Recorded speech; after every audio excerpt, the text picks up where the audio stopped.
Siapa saja yang melazimi sholat subuh berjamaah kemudian tetap duduk di tempat sholatnya, dia zikir, dia membuat majelis zikir, kemudian dia baca Al-Quran atau bentuk ketaatan kepada Allah yang lain sampai waktu syuruk, kemudian diakhiri dengan sholat 2 rakaat, nilai di sisi Allah Subhanahu wa Ta'ala seperti haji dan umroh yang tamatan, yang sempurna.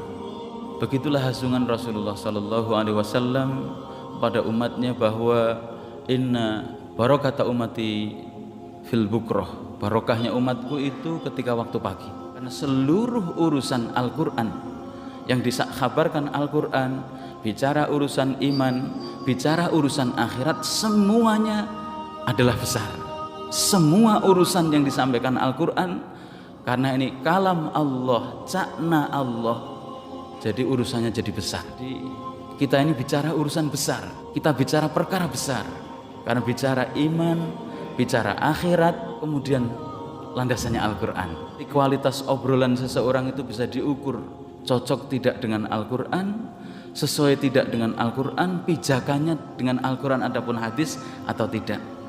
Pertama. Kedua, ketika Al-Quran berbicara, berarti semua urusannya adalah besar, termasuk bicara urusan akhirat. Meskipun yang bicara adalah dilihat sebelah mata oleh elit global dunia, atau dilihat sebelah mata oleh masyarakat di sekitarnya. Tapi kalau itu sudah Al-Quran, itu urusan akhirat, urusannya jauh lebih besar daripada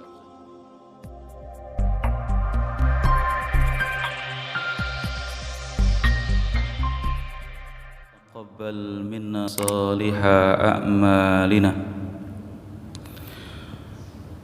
Para bapak, para ibu, saudara sekalian jamaah salat subuh, a'azzakumullah, mudah-mudahan dimuliakan oleh Allah dan yang kami hormati. Bersyukur kita kepada Allah Subhanahu wa ta'ala, pada pagi hari ini Allah takdirkan, dan takdir itu juga bagian daripada ikhtiar kita, bisa salat subuh berjamaah, kemudian istifadah barokah pagi sebagaimana sabda Rasulullah sallallahu alaihi wasallam, inna barakata ummati al-bukrah, barokahnya umatku itu adalah waktu pagi. Kemudian juga istifadah hadis Rasulullah sallallahu alaihi wasallam, siapa saja yang melazimi salat subuh berjamaah kemudian tetap duduk di tempat salatnya, dia zikir, dia membuat majelis zikir, kemudian dia baca Al-Quran atau bentuk ketaatan kepada Allah yang lain sampai waktu syuruk, kemudian diakhiri dengan salat 2 rakaat, nilai di sisi Allah Subhanahu wa Ta'ala seperti haji dan umroh yang tamatan, yang sempurna. Itulah yang melandasi pijakan-pijakan kita melakukan ketaatan ini. Kemudian juga hadis Rasulullah sallallahu alaihi wasallam, maukah aku tunjukkan satu amalan yang bisa mengalahkan mereka ketika pagi hari dia keluar membawa gerombolan untanya, kemudian pulang kembali juga membawa untanya ke lembah, ke Badha Quraisy. Itu salah satu mantikoh di Mekah, ada sebuah tempat namanya Badha Quraisy, lembah Quraisy.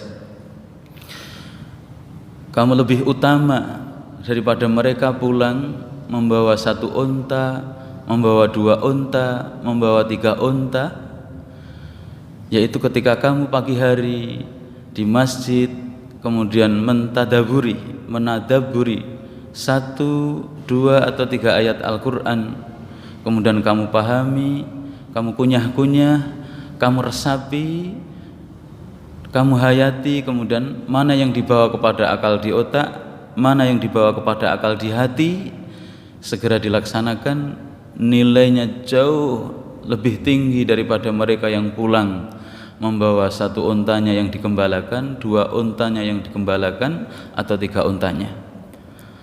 Begitulah hasungan Rasulullah sallallahu alaihi wasallam kepada umatnya bahwa inna barakata ummati fil bukroh, barokahnya umatku itu ketika waktu pagi. Makanya bagian daripada itu menu yang dihidangkan oleh takmir Masjid Darussalam, kita mencoba menghargai juga majelis-majelis ba'da subuh sampai waktu syuruk. Para bapak, para ibu saudara sekalian, ayat Al-Quran yang masyhur, makanya agar kita pulang bisa membawa unta yang super, saya bacakan 3 ayat saja, berarti 3 unta. Hadis yang ayat dulu pijakan kita, ayat yang biasa dibaca oleh imam kita, yaitu aja di dalam juz amma yatasaalun anin naba'il azim alladzi hum fihi mukhtalifun. Maka juz amma, juz 30, juz terakhir di dalam Al-Quran disebut juz amma karena dimulai dari surat amma yatasaalun atau surah An-Naba. Berangkat dari ayat ini, Syekh Abdurrahman bin Nasir As-Sa'di, amma aslinya an mada yatasaalun, tentang apa mereka saling bertanya. Allah berfirman, disampaikan kepada malaikat Jibril.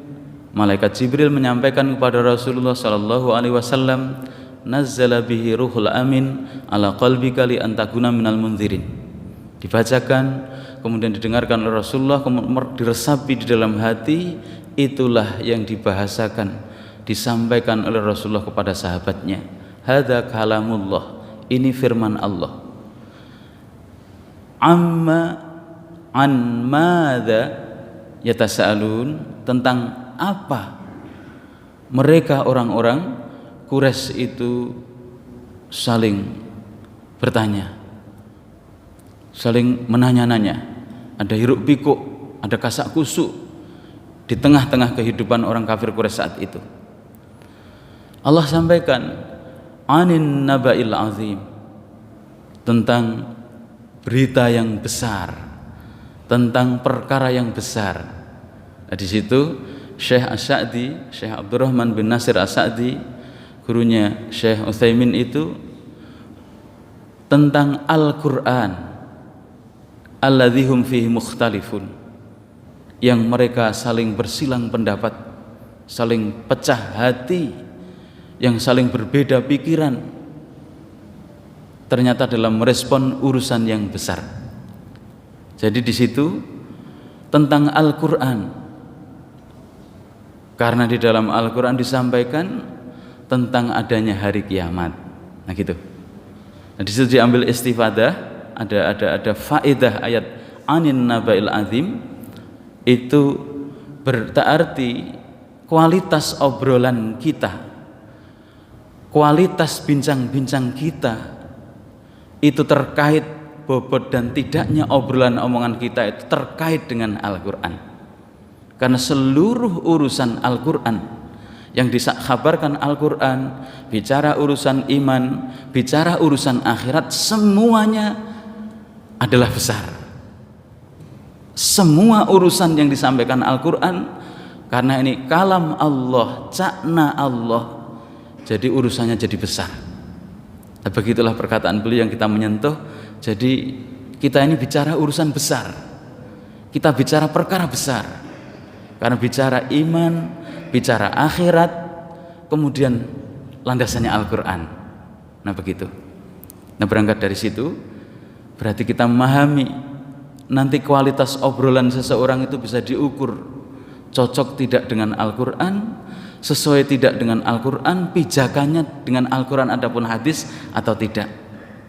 Pertama. Kedua, ketika Al-Quran berbicara, berarti semua urusannya adalah besar, termasuk bicara urusan akhirat.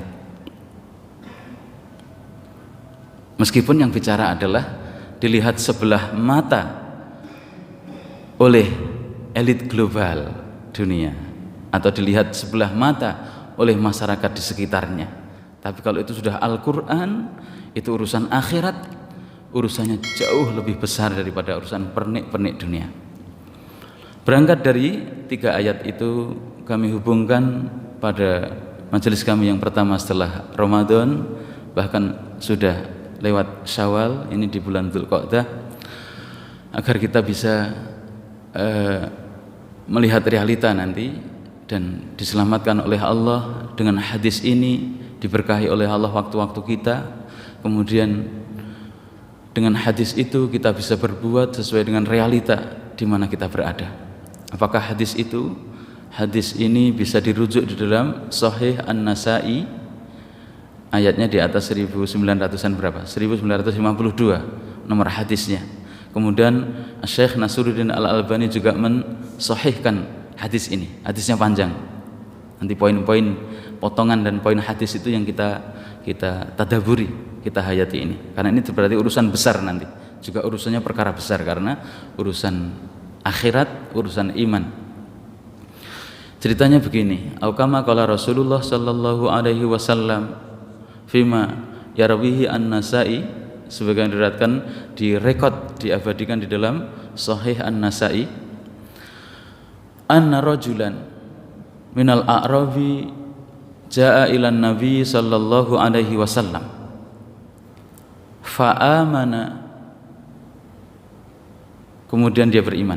Ada seseorang Arab, anna rajulan minal a'rabi, ada orang Arab yang masyhur disebut, kalau terjemahannya Arabi itu orang Badui. Orang Arab Badui itu orang yang tinggal di bukit-bukit, gunung-gunung Arab yang batu kayak begitu, jauh dari keramaian kota. Jadi tipikalnya hitam putih, khas karakternya. Apalagi terus mereka yang jauh dari sentuhan ilmu, kadang adabnya pun datang kepada Nabi kencing di dalam masjid.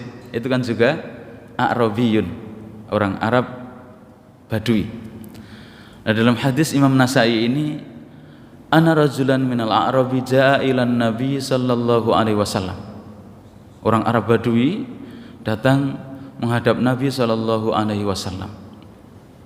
Kemudian di hadapan Nabi beliau summa amana fa aslama, dia punya keimanan, kemudian imannya itu dinyatakan kepada di hadapan Rasulullah, berbaiat, dia masuk Islam. Setelah berislam, fa'atba'ahu, dia mengikuti petunjuk dari Rasulullah sallallahu alaihi wasallam. Ketika Rasulullah sallallahu alaihi wasallam hijrah, maka Arab Badui yang masih masuk Islam awal-awal di Mekah ini, karena fasenya sudah tahun ke-13 kenabiannya, Nabi bahkan didahului oleh para sahabat-sahabat yang kita kisahkan kemarin sudah pada hijrah. Arab Badui pun dengan regulasi suasana itu, dahsyatnya apa itu, elit-elit Quraisy dalam menyiksa para sahabat Nabi, akhirnya konsekuensi pilihan hidup dia karena iman kepada Rasulullah sallallahu alaihi wasallam, maka dia hijrah. Maka thumma amana fa aslama fa atba'ahu. Faqala an-nabiy sallallahu alaihi wasallam ba'da ashabihi. Maka Nabi sabdakan kepada sebagian para sahabat untuk memperhatikan, untuk mengawal orang Arab Badui yang baru masuk Islam, biar komitmen istiqomah di atas imannya dan ikut hijrah itu. Nah, yang menarik, begitu sampai hidup di Madinah, kan beberapa tahun saja pengokohan keimanan yang dibangun di Mekah 13 tahun, kemudian di Madinah turun surat Al-Baqarah. Seluruh surat Al-Baqarah itu turun 1 kali. Bayangkan 2 juz, lebih beberapa halaman di juz yang ketiga itu. Itu turun di Madinah, karena isinya adalah, kandungannya adalah tata cara membuat milieu, pola kehidupan masyarakat yang bahasa kerennya madani, masyarakat yang Islam. Tipenya kayak apa? Itu ada di situ berkaitan dengan kehidupan Nabi nanti, meskipun sedikit orangnya, tapi nanti Nabi akan dominan. Hingga kemudian Nabi membuat agreement dengan kabilah-kabilah Aus dan Khazraj, membuat persetujuan dengan kabilah-kabilah Yahudi yang sudah banyak bercokol lama tinggal di Madinah. Nah, akhirnya beberapa tahun kan terjadi peperangan yang monumental, perang Badar Al-Kubra. Nah, dalam hadis itu ketika Nabi SAW ada tuntutan untuk berperang, berdakwah dengan jihad yang lompatannya lebih cepat daripada lesan seperti ini karena adu kekuatan, Arab Badui tetap ada, kemudian juga ikut. Lah, selesai peperangan, ditakdirkan ada kemenangan. Yang menarik, pembagian ghanimah bagi para sahabat-sahabat Nabi yang mendampingi Nabi berperang itu dibagi. Ketika dibagi, Arab Badui nggak ada.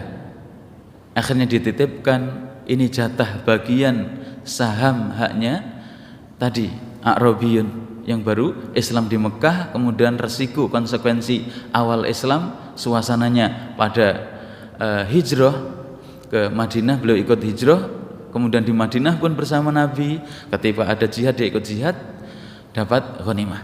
Itu dititipkan sahabat yang lain yang hadir agar diberikan kepada Al-Badui. Ketika dibagikan, ditemui, jawabannya apa? Dia agak takjub, ma hadza? Apa gerangan ini? Qalu, sahabat Nabi yang lain yang ikut mengantarkan, hadza qismun qasama laka an-nabiy sallallahu alaihi wasallam. Ini adalah pembagian ghanimah yang Nabi sendiri bagikan, jatah untuk kamu ketika pembagian, karena kamu ikut berperang.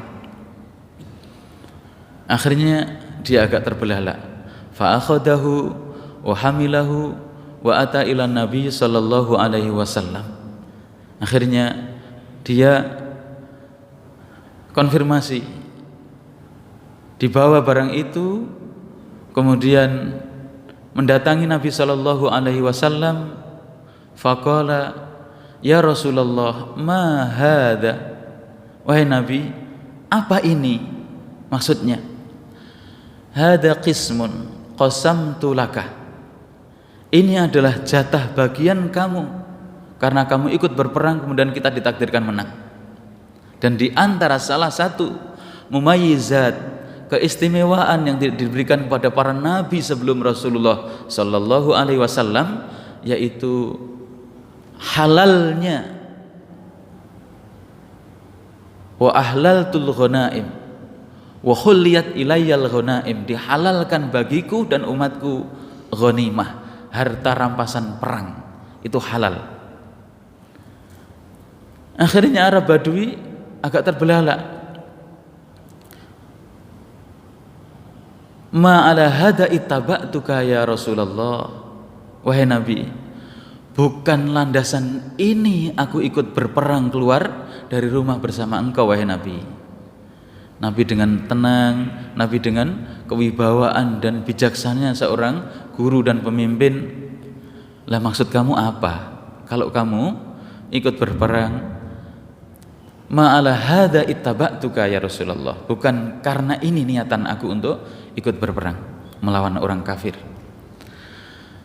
Akhirnya, maksud kamu apa? Dan apa yang kamu inginkan itu?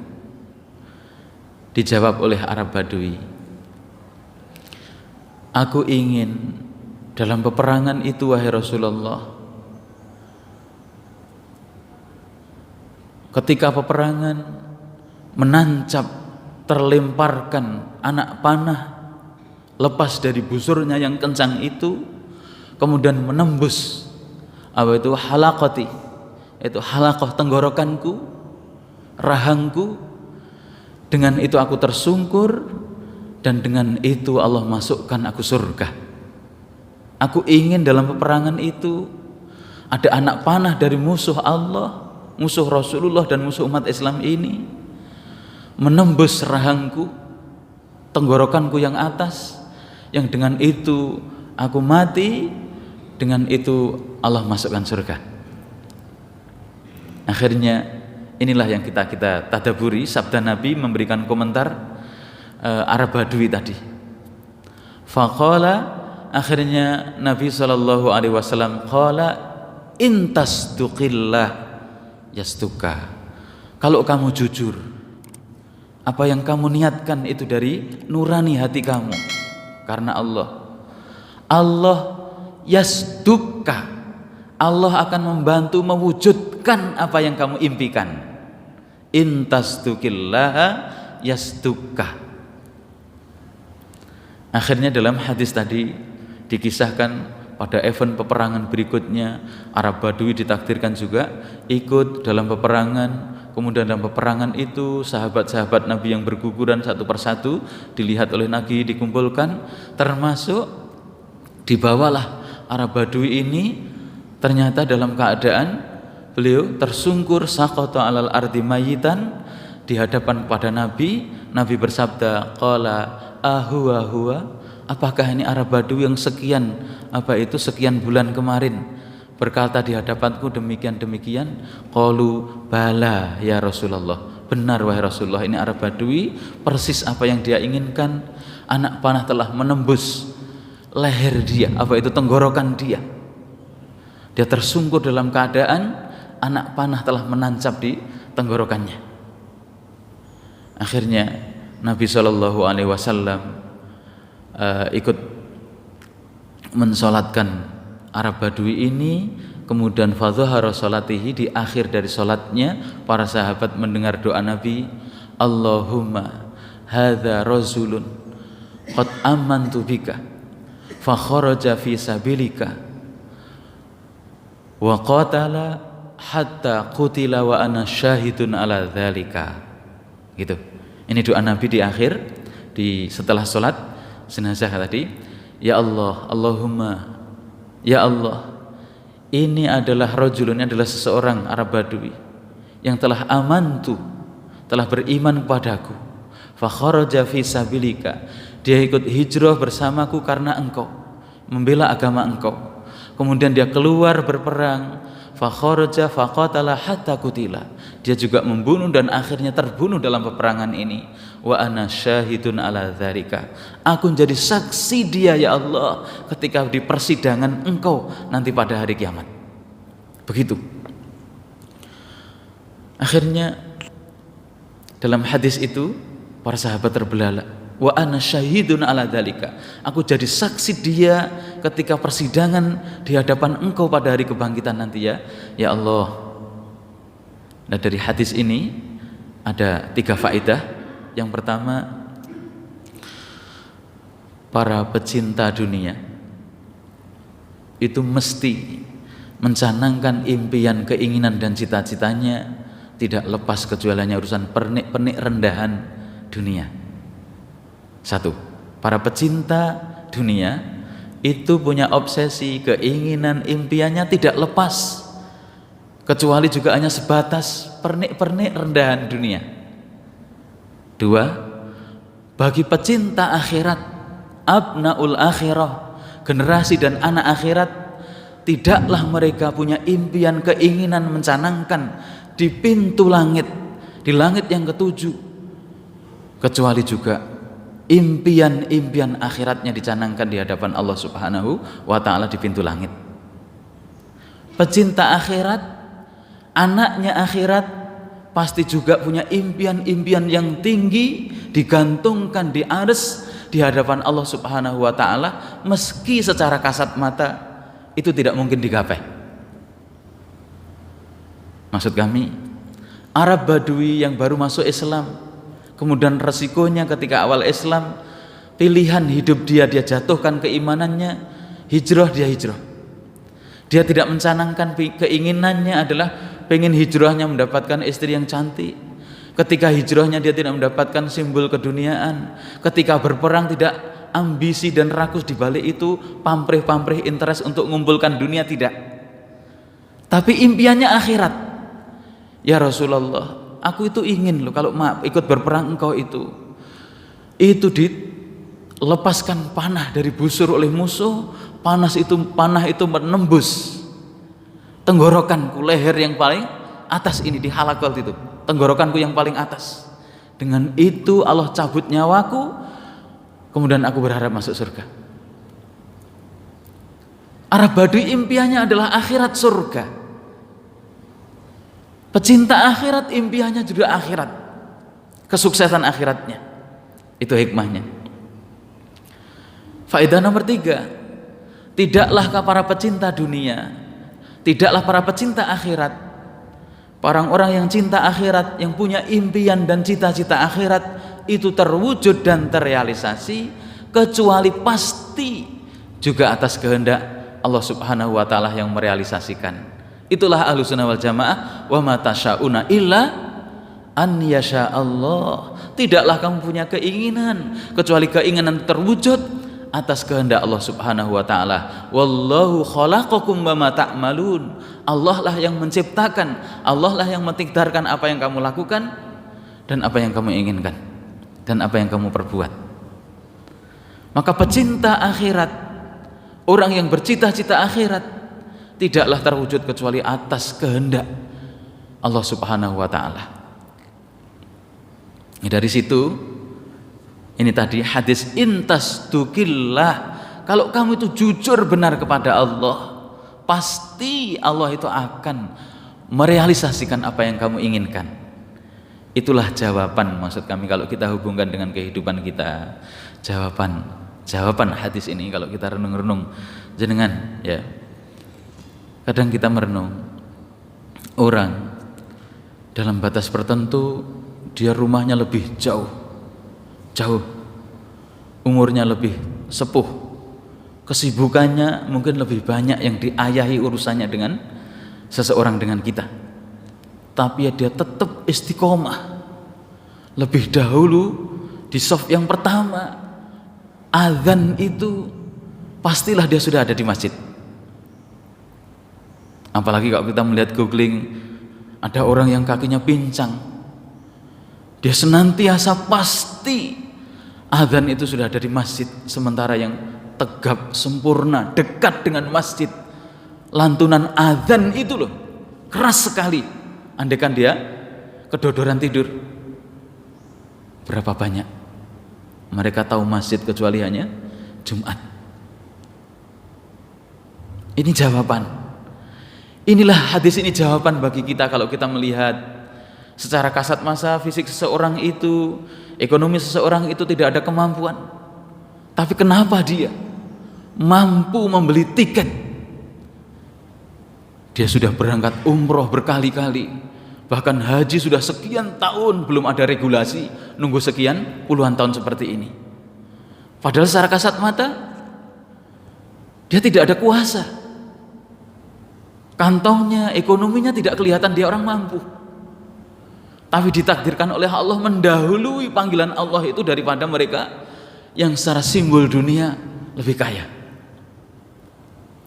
Ini jawaban hadis ini, intas tukillah yasduka.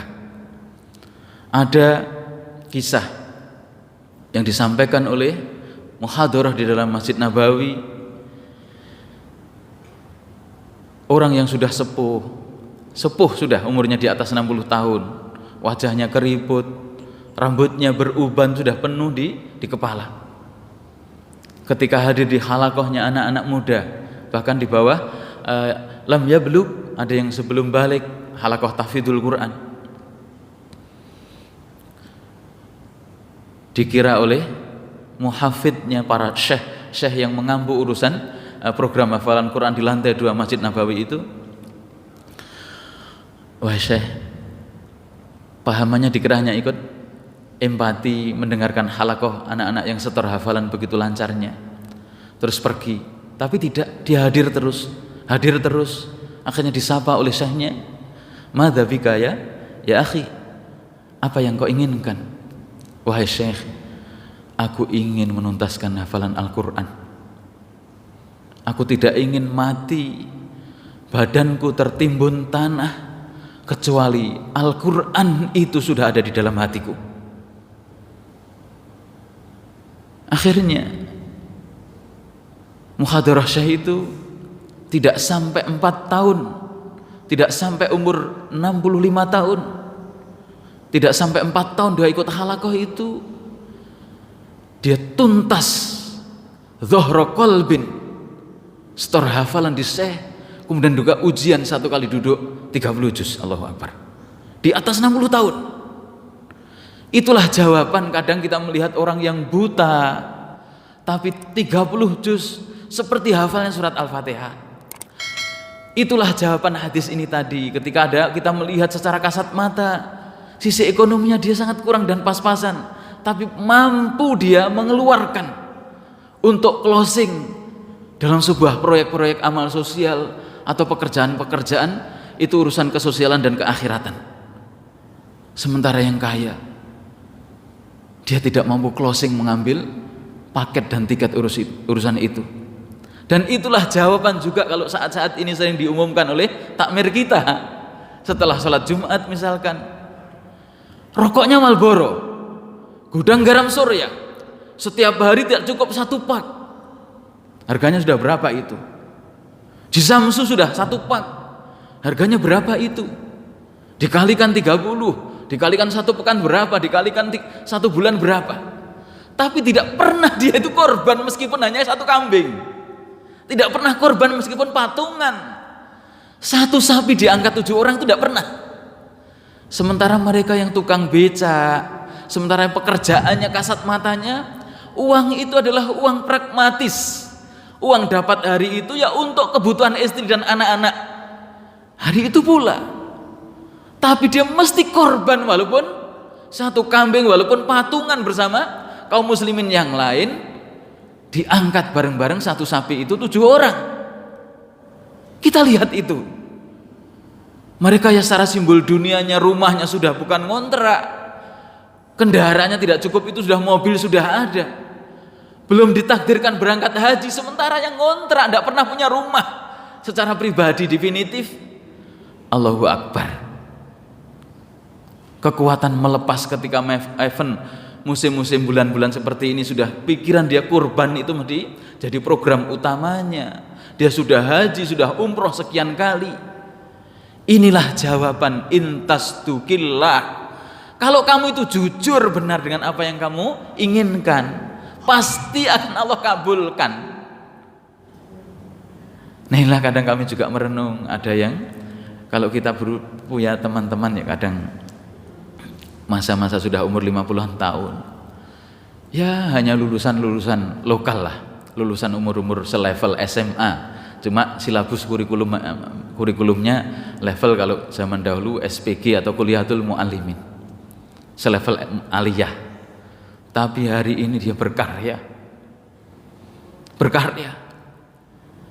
di bawah kendali, dia mengelola pondok pesantren yang besar, ribuan santri lewat asuhan tangan dia. Kesolehan itu didapatkan. Sementara kita lihat betapa banyak para doktor, para magister, keluaran Timur Tengah, keluaran luar negeri. Itu kadang kami renungkan, inilah ternyata jawaban dari realita itu semua. Intastukillah. Kalau kamu semuanya itu jujur karena Allah apa yang diinginkan, Allah pasti akan mewujudkan apa yang ia cita-citakan. Kadang kita belum jujur. Dan hal inilah yang harusnya kalau kita jadi abnaul akhirah, para pecinta dan generasi akhirat, mencanangkan impian kita di langit yang ketujuh, di pintu-pintu langit itu pasti akan Allah mengabulkan. Maka yang terakhir, tausiah dan ceramahnya Imam Masjid Quba. Ceramahnya itu berbahasa Arab, kami resapi. Beliau berceramah, ada orang yang sudah sepuh juga, sudah tua, dia melazimi sholat berjamaah di Masjid Nabawi. Kemudian sebelum azan dia sudah ada di Masjid Nabawi. ketika nunggu adzan, ketika nunggu iqamah ditegakkan, begitu sampai di masjid dia sholat 2 rakaat. Orang ini sudah sepuh dan buta. Orang ini tidak buta, sepuh, tidak bisa baca, tidak bisa tulis. Akhirnya begitu sampai masjid sholat 2 rakaat, dia ngambil mushaf Al-Quran itu, disampaikan kepada orang yang terdekat, tolong baca Al-Quran, bacakan Al-Quran untukku. Akhirnya orang yang terdekat, mungkin anak muda, membacakan Al-Quran kepada syekh yang sudah sepuh tapi tidak bisa membaca Al-Quran. Dia dengarkan bacaan Al-Quran itu. Ketika bacaan Al-Quran itu lewat ayat-ayat sajdah, dia ikut sujud karena mendengar ayat sajdah. Begitulah program hariannya. Begitu masuk Masjid Nabawi, nunggu iqamat ditegakkan, kadang sebelum adzan sudah datang, nunggu adzan mesti minta orang lain bacakan Al-Quran, dan dia menikmati mendengarkan bacaan Al-Quran. Kesehariannya seperti itu. Lah satu ketika saat dia masuk Masjid Nabawi, kemudian dia lazimi sholat tahiyatul masjid, orang yang terdekat diminta untuk membacakan Al-Quran, kemudian dia ikut dengarkan dan menikmati, meresapi ini kalam Allah. Akhirnya ketika melewati ayat-ayat sajdah, dia biasa juga ikut sujud tilawah. Begitu sujud tilawah saat itu, ternyata sujud tilawah dia yang terakhir. Yang anak muda yang membacakan tadi terus duduk lagi membacakan, syekh ini masih sujud terus, syekhnya masih sujud terus, hingga akhirnya ada curiga, loh kok nggak bangun-bangun syekhnya. Masya Allah, sujud tilawah yang terakhir dalam kehidupan beliau ternyata dibangkitkan, dia telah tersungkur dalam keadaan sujud mayyitan, dalam keadaan sudah menjadi mayit. Intastukillah yastukka, kalau kita jujur benar kepada Allah, maka pasti akan Allah bantu mewujudkan apa yang kita inginkan ini, kejujuran hati kita itu. Itulah potongan hadis kisahnya Arab Badui tadi yang hari ini kadang kita jauh dari husnudzon kita kepada Allah Subhanahu wa taala. Mari kita canangkan impian-impian akhirat kita. Kalau kita menjadi anak-anak dan generasi akhirat dalam urusan apapun, asal kita jujur benar kepada Allah, Allah pasti akan bantu mewujudkan apa yang kita cita-citakan, meskipun secara kasat mata tidak masuk akal. Dan itulah namanya kita yakin benar, walaupun dunia dan orang tidak, logikanya tidak bisa menjangkau, tapi karena kita cita-cita kuat dan kita canangkan di pintu-pintu langit, Allah pasti akan mewujudkan. Intasdukillaha yasdukka, kalau kamu benar jujur cita-cita kamu itu, Allah pasti akan mewujudkan apa yang kamu cita-citakan. Waktu sudah syuruk. Itulah potongan hadis yang mesti kita upayakan dalam kehidupan kita agar barokah apa yang kita impikan dan kita menjadi orang yang luar biasa sebagaimana para sahabat Rasulullah sallallahu alaihi wasallam. Wallahu a'lam bishawab. Wassallallahu ala nabiyyina Muhammad wa ala alihi wa sahbihi wasallam. Subhanakallahumma wa bihamdika asyhadu an la ilaha illa anta astaghfiruka wa atubu ilaik. Sallallahu ala nabiyyina Muhammad wa ala alihi wa sahbihi wasallam. Assalamualaikum warahmatullahi wabarakatuh.